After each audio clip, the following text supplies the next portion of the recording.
Real quick, I got it pulled.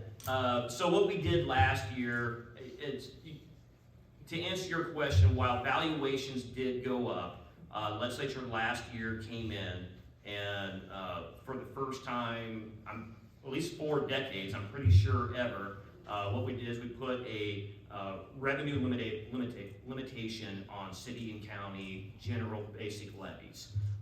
And so what we did is, it's kind of, and we're gonna go back and revisit this year, but that's something I'm pretty proud about because for the previous 40 years, we have all these rollbacks. You have your residential rollback, you have your commercial, you have your industrial, and so always these people just, whenever you like, okay, we're gonna knock this rollback down to this or this, well, cities and counties and schools, they just come in and raise the rate no matter what. So all you do is just shift into pot as to who's paying what.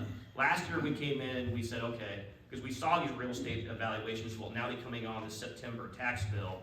We put a restrictor in there and we said, basically to take the top 2 or 3% and use that to buy down the levies. So that is going to stem a lot of what you would see on your tax bill. On top of that, we have this, and I hate this piece here. This has been in law for years. I want to get, these guys heard about this 2 years ago. We have the rollback, and that's the portion of your residential house that you can be taxed on.